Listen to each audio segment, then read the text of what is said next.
देखिए, चुनावी मुकाबला जो है एक जोर पकड़ता हुआ मुकाबला वो तब्दील होता नजर आ रहा है। जैसे जैसे ये मुकाबला आगे बढ़ रहा है वैसे वैसे इसमें वार पलटवार हैं वो तीखे हो रही हैं, क्योंकि ये रणनीतिक तौर पर उसका भी हिस्सा है। क्योंकि अब जो है चुनावी मुकाबले में बहुत ज़्यादा समय नहीं बचा है जब चुनावी बिगुल बजेगा, और माना जा रहा है कि जनवरी के पहले हफ्ते में संभावना है कि जी। हो सकता है कि चुनावी बिगुल बज जाए, और उससे पहले चुनाव आयोग ने पूरी तैयारियां की हैं। लेकिन आज हमने देखा है कि जो वार पलटवार और जिस तरीके से ग्रंथी और पुजारी उनको जो सम्मान निधि देने का ऐलान अरविंद केजरीवाल ने किया है, उसके बाद एक बड़ा हमला हो रहा है। और बीजेपी ने इसको यहाँ पर जो हिंदू विरोधी रही हैं वो अब हिंदुओं की याद आ रही है या फिर ग्रंथियों की याद आ रही है, जबकि मौलवियों के उनके पैसे नहीं दिए गए हैं, उनके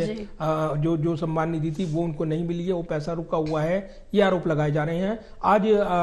जिस तरीके से इस पूरे चुनावी रण में हम देख रहे हैं कि संदीप दीक्षित ने जिस तरीके से पहले उन्होंने एलजी से मुलाकात की थी, आरोप लगाए थे और पूरे मामले में एक राजनीतिक बढ़त बनाने की उन्होंने कोशिश की थी। आज एक प्रेस कॉन्फ्रेंस उन्होंने की और इसमें बड़े आरोप उन्होंने लगाए। न सिर्फ स्वास्थ्य से जुड़ी योजनाएं, दिल्ली सरकार की जो योजनाएं हैं उन पर सवाल खड़े किए गए, बल्कि सबसे बड़ा जो हमला उनका माना जा रहा है वो माना जा रहा है कि उनकी जो माता रही हैं दिवंगत नेता कांग्रेस की पूर्व मुख्यमंत्री शीला दीक्षित, उनका हवाला देते हुए उन पर जो आरोप लगाए गए और जिन आरोपों का उन्होंने जिक्र किया है उसमें उन्होंने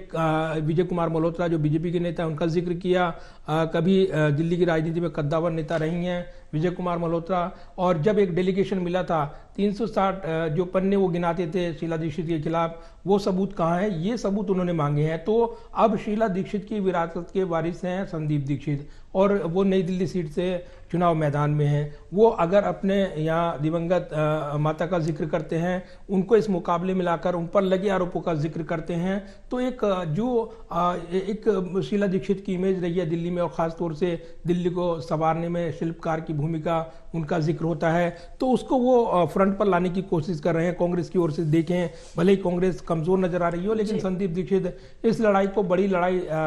करने में जुट गए हैं, और इसलिए आज उन्होंने कई बड़े आरोप लगाए हैं। और इसमें उन्होंने जो आपराधिक मानहानि का मामला दर्ज करने की बात कही है, 10 करोड़ रुपए का वो हर्जाना मांगेंगे और उसको दिल्ली के विकास पर खर्च करेंगे, यानी यमुना की सफाई और स्वास्थ्य योजनाओं पर खर्च किया जाएगा। यानी उनकी मंशा बिल्कुल साफ है कि जो उन पर आरोप लगाए गए हैं बीजेपी के साथ साठगांठ को लेकर कि बीजेपी ने उनको पैसे दिए हैं, नगद पैसे दिए हैं, यह आपराधिक कृत्य का मामला है। अगर उनके पास सबूत नहीं है तो या तो उसको साबित करें, नहीं तो फिर वो मुकदमे की कार्रवाई का सामना करने के लिए तैयार रहें। लेकिन संदीप दीक्षित इन तेवरों के जरिए ये बताना चाह रहे हैं कि वो जो उनकी माता पर आरोप लगे हैं उनकी तरह चुप बैठने वाले नहीं है, बल्कि इसको वो यहाँ पर चुनौती देंगे, कानूनी तौर पर इसको मुद्दा बनाएंगे। तो ये कहीं ना कहीं बैकफुट पर लाएंगे यहाँ पर आम आदमी पार्टी को, ये दिखता है। अभी इस पर जो प्रतिक्रिया आनी चाहिए थी आम आदमी पार्टी की ओर से या जिस तरीके से पलटवार होना चाहिए था उसका इंतजार रहेगा। लेकिन बड़े सवाल हैं कि जिस तरीके से ये पूरा घटनाक्रम बदला है, और इसमें जो पार्टी जिसके बारे में कहा जा रहा था कि सबसे कमजोर पार्टी दिल्ली में अगर कोई रहेगी तो कांग्रेस रहेगी, वो कहीं ना कहीं संदीप दीक्षित इस लड़ाई में कांग्रेस को लाते हुए नजर आ रही हैं। एक त्रिकोणीय लड़ाई तो बनाने की कोशिश उनकी रहेगी ही, और नई दिल्ली सीट से अपने मुकाबले को भी वो रोचक मुकाबले में तब्दील करेंगे। उन मुद्दों को वो उठा रही हैं जो चुनाव में वो इनको धारदार तरीके से आगे लाने वाले हैं। दूसरा जो इसमें यहाँ पर हम देख रहे हैं कि जिस तरीके से आम आदमी पार्टी ने अपनी योजना का ऐलान किया, ग्रंथी पुजारी योजना को लेकर मंदिर और जो गुरुद्वारा जाने की योजना उन्होंने तैयार की है, इसके जरिए वो बड़ा मैसेज देने में जुट गए हैं। आज अरविंद केजरीवाल मंदिर में और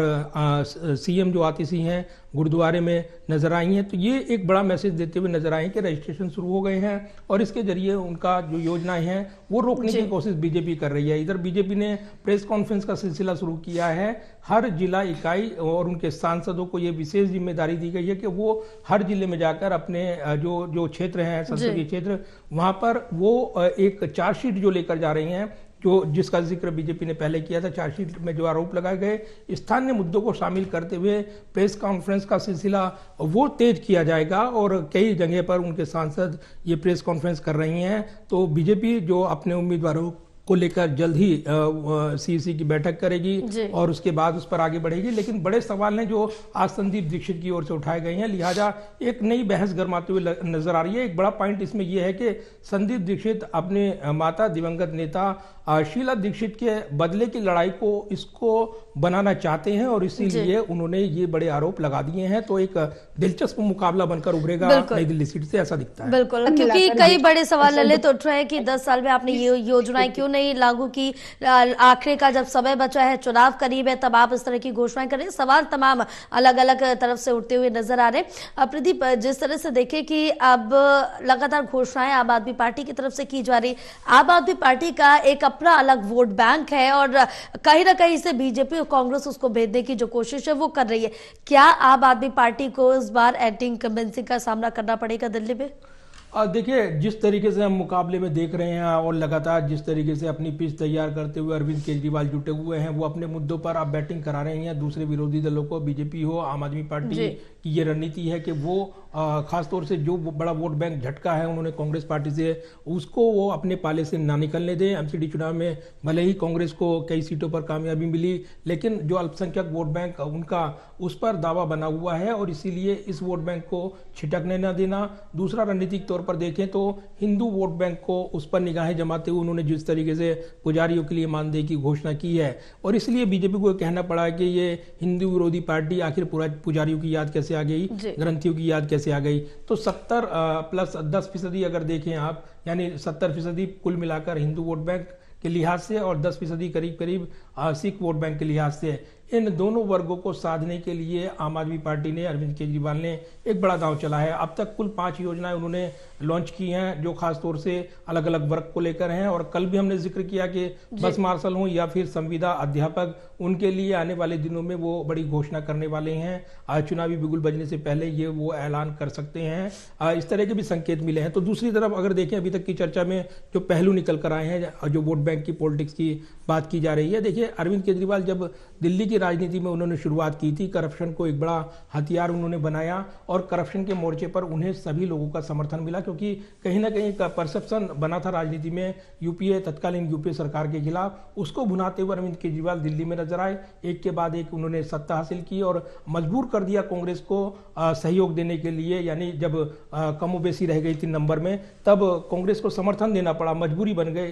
केजरीवाल। ऐसी राजनीतिक परिस्थितियां उन्होंने पैदा कर दी। ये उनकी राजनीतिक तौर पर शुरुआत थी, लेकिन उन्होंने जिस तरीके से कदम आगे बढ़ाए, एक सदीवी राजनीति के साथ उन्होंने धीरे धीरे जिस तरीके से यहाँ पर सत्ता हासिल की और उसके बाद लंबा दौर देखा है जब राजनीति में एक बार फिर एंटी इनकम्बेंसी फैक्टर की बात आपने की है। अब धीरे धीरे अरविंद केजरीवाल उस फैक्टर को यहाँ पर कमजोर कर रहे हैं, अपने जो मुद्दे हैं उनको आगे लाते हुए वो एक राजनीतिक बढ़त बनाते हुए आगे बढ़ रहे हैं और इसमें निश्चित तौर पर अब बीजेपी के लिए चुनौती है उनको काउंटर करना, दूसरी तरफ कांग्रेस के लिए अपना स्पेस बनाना, अपने खोए हुए जनाधार को वापस पाना। संदीप दीक्षित एक बड़े उम्मीदवार के तौर पर निकल कर आए हैं, लेकिन बाकी ओवरऑल कांग्रेस पार्टी का परफॉर्मेंस क्या रहेगा अलग अलग सीटों पर, ये बड़े पहलू रहेंगे। तो लीड भले ही कर रहे हो उन मुद्दों को लेकर, क्योंकि शीला दीक्षित के बेटे हैं इसलिए उन्होंने इन मुद्दों को एड्रेस किया है, लेकिन बड़े सवाल बचे हुए हैं। और वोट बैंक के लिहाज से आम आदमी पार्टी की जो रणनीति है वो यही है कि वो न सिर्फ बीजेपी के वोट बैंक पे सेध लगाए, जो पुजारियों के जरिए उन्होंने कोशिश की है, ग्रंथियों के जरिए